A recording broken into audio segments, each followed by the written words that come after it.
it's another week. Well, it wasn't very happy, though. I'm Colin Dunlap. He's Richard Bazzy. I'll finally get that. We're here to talk Steelers, black and gold. Bazzy's black and gold banter. Richard, you were ultra confident. So I was not. I'm not saying I was right and you were wrong, but what the I heck's think it happening here? sounded pretty much like that. A little bit, right? What's going on here? Well, I can only speak from a fan perspective. You do this every day, so I have to defer. And actually, what I'd like to do is deflect that question back to you. But from my perspective, man, I did something on the Bubba show the other morning, Yeah. and to me, Colin, Mm-hmm. it's just beating the matchup. Just beat your guy. Just basics, like Mike Tomlin said. It's basics. Hands in, not out, downhole, drive killers. In the first 5 plays, I think Najee had, maybe a 10 or 12-yard run that was brought back. It's hard to overcome all that. Everything we talk about, probably people have heard 20 times already. But, man, it's really basics, isn't it? Yeah, we say this all the time, and we try to find like this matchup or the quarterback or the injuries or whatever. I think we're loath to admit sometimes maybe our team just isn't that good. And that's where it is right now, at least for me. Not necessarily that good, but maybe the other teams, more times than not, are better than the Pittsburgh Steelers. Okay, so I'll give you that because that's your opinion, or your thought anyway. Mm-hmm. But again, I'll say this: 1,696 players in the NFL, 53 on each roster, 32 teams. They represent the elite of NFL football players. Right. So I can't take 10 linemen from the Pittsburgh Steelers and say, they're not so good. I don't believe that. I believe they're part of a subset that is elite football players. They And are. But when and measured against their peers, are they as good as the people they're playing against? well, really, what they do, they should be measured only against themselves, not against their peers. Because if they measure their improvement, not their peers, because it's the same people. If you know and you realize that the team we're playing, the Green Bay Packers, absolutely got humiliated in the first game they played. They benched their star quarterback, Aaron Rodgers, and they have come back now with the same players. So they didn't change players. They didn't hire anybody else. They didn't say, you 10 linemen, you go away, we're going to go get 10 more. So that becomes a coachability thing. And I want to tell you that I believe that with the energy, with the passion, and the contrast to me, and I might be wrong on here too, but when I watched Monday Night Football and I watched the Dallas Cowboys, Right. they flew to the ball all over the field. They flew to the ball. Yeah, and their offense just seemed to be working at a different pace than the Oh, Steelers' offense. a whole different pace. It was all about the pace, offense and defense to me. And I think what I saw, maybe right, maybe wrong, but what Richard Bazzy, the fan, saw was I saw frustration early. I saw it early. I saw, and it's probably to be expected. But I saw frustration. I saw Najee putting his hands on his hip. I saw him shaking his head. I saw Ben shaking his head. It's normal. You do everything right. You do everything right except that one little mistake negates it all. And I think it can be frustrating. And that's where the coach comes in, I believe. And I think Mike Tomlin's the perfect coach for a scenario like that. Well, hold that thought for 1 second because I want to respond to that. Don't forget, by the way, you have to hold on through this. At some point in this podcast, we're going to give away tickets to the October 10th game against the Broncos, and I'll give you the keyword coming up before we're out of here today. Let me get back to this. That's such a great point that you made. I'll tell you what my takeaway is to kind of dovetail off of that. At no point in the Bengals game did I feel like the Steelers were going to win it. We're going to come back. We're in control. Like, there have been a lot of times in Steelers lore where they've gotten behind, but from a body language standpoint, from the way they comported and carried themselves, I never one time felt confident like, okay, it's just a matter of time. There have been times through the past 15 years where the Steelers have been down by 10 points, and I go, well, it's just a matter of time. They're going to – they don't look like they can play from behind. Once they're behind, they're defeated, it feels like. Well, you said that to me. I don't know. I'm sure that's probably accurate, but I'm not sure I agree. I think that Ben Roethlisberger is one of the very best 2-minute quarterbacks in the game. I really do think that, and I still think it.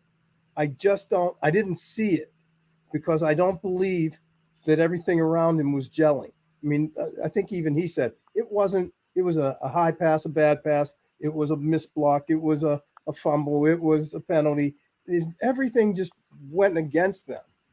But I think at the core, they have the personnel. And I don't think, Mike Tomlin alluded to, hey, we're not pushing the panic button yet.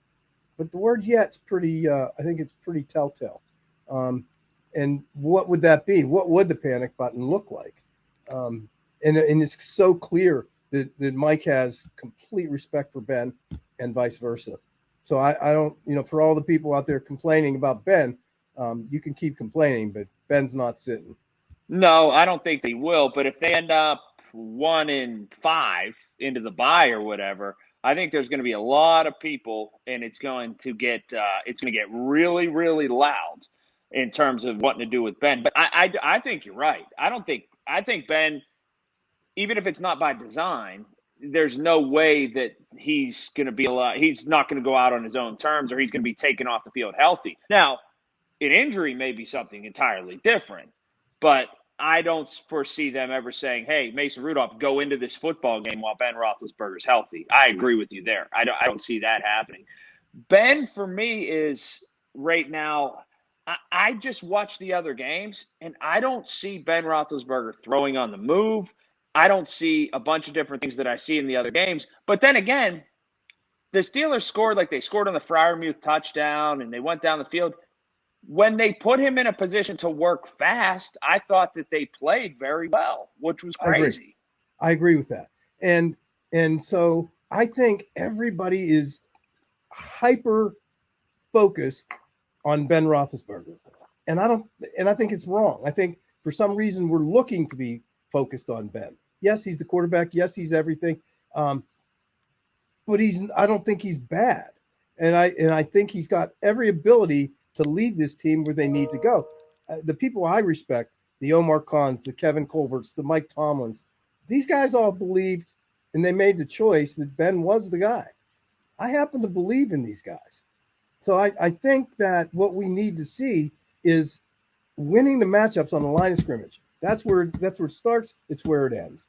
To get fired up, to get focused and say, look right across them, Colin, and say, I'm coming right at you. Stop me. That's the kind of. I don't disagree with you. I think you're absolutely right.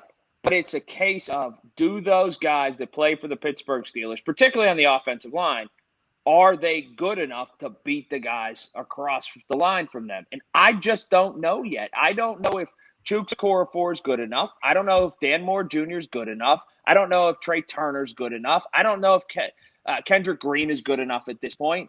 You measure against yourself and your inner fortitude, and you have much more philosophical way of looking at life. And you're probably right here. Because I'm a lot I measure older than against you. that guy across the ball, and I wonder if that guy across the ball is better. You've seen the movie Any Given Sunday. Right. I love that movie. Mm-hmm. It's inspirational. It's crazy inspirational to me. And honestly, you're right. Maybe they don't have the talent. But what makes up for a lack of talent? Fire, passion, aggression. It doesn't Desire, matter. yes. And I don't believe they don't have the talent. I believe they do have the talent, but I believe a lot of it is a learning process. But how hard and how long does it take to learn? Don't put your hands out. Don't reach out and grab. Keep your hands in, and you win that line of scrimmage. And no matter how talented that guy on the other side is, if you put him on his butt, backside, yeah, you put him on his butt, you're getting his attention. No matter how good he is, and what's it going to do for the guy on our side that puts him on his butt? He's going to walk around with his chest out, not his head down. That's what we need to do. We need a lot of head up, a lot of pounding. We need good old-fashioned physical kick your butt. Do you think they can do that against Green Bay? Yes. Okay. Yes, I do. 100%. I would love to speak to this team. Yes, they do. They can. So you're telling me I'm not an look, Aaron Rodgers fan. no. This is fascinating to me because what you're telling me, and I don't think you're off base. The way that this Pittsburgh Steelers team can win games is they need to go back to just trying to win 10-9, 10-7, whatever it Physical. takes. It doesn't matter. Don't even look at the score. Just win the line of scrimmage on both sides of the ball. Win that battle, no matter who's in there, no matter if TJ or CJ's in. It doesn't matter.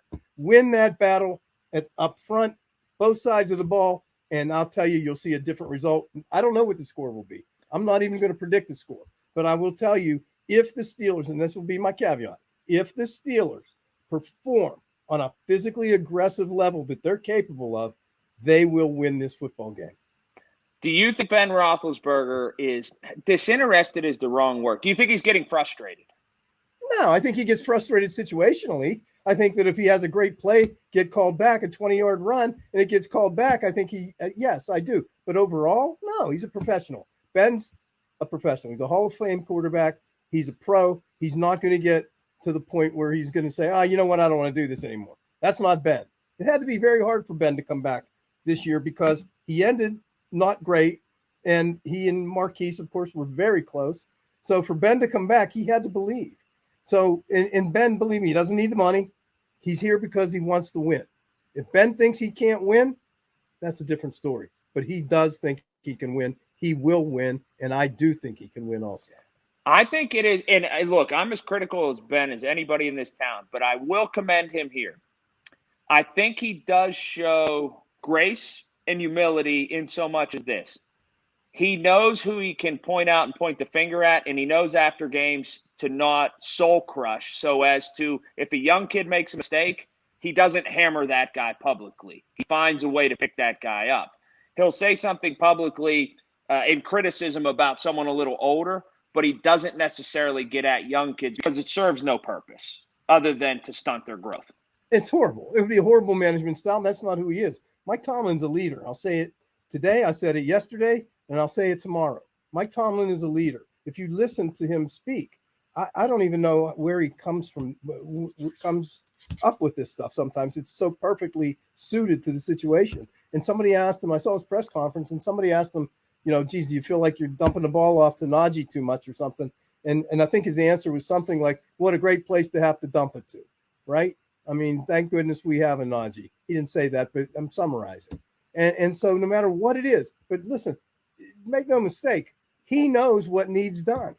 Mike Tomlin knows what needs done, and he will get it done. Why are you so calming? You were like this Gandhi in a cowboy hat. Well, listen, Gandhi's a reference to no hair. Thank you. No.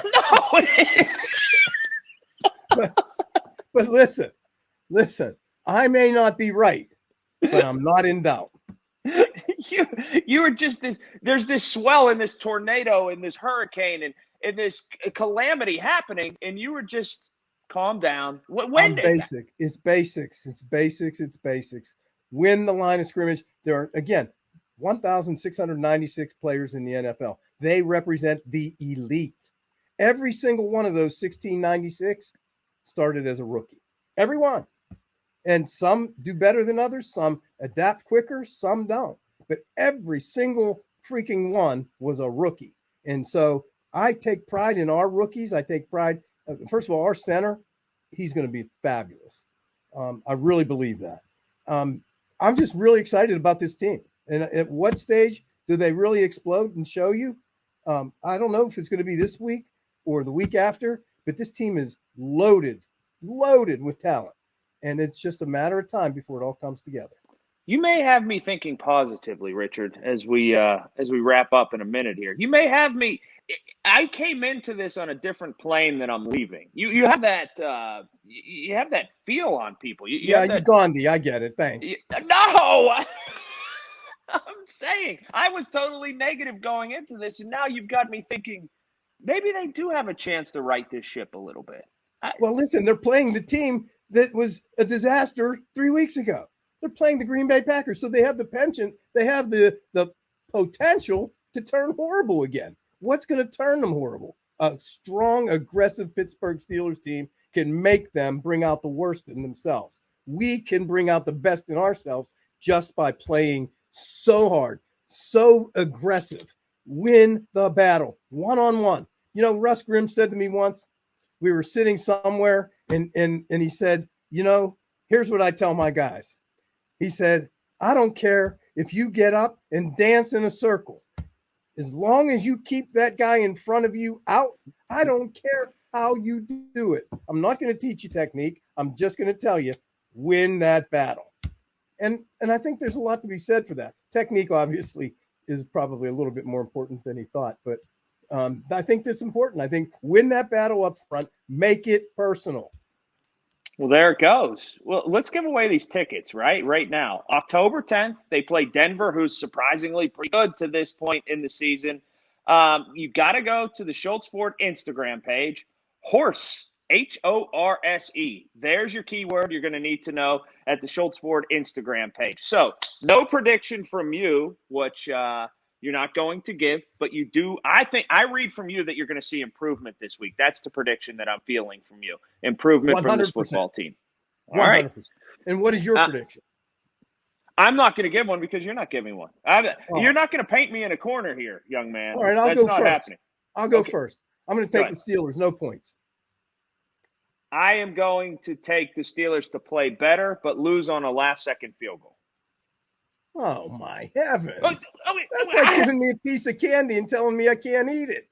People would be happy with that at this point if they played better but lost to a very good team on a last-second field goal.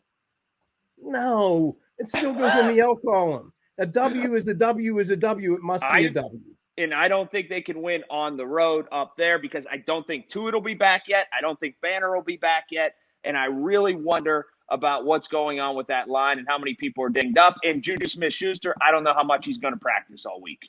So there's all that.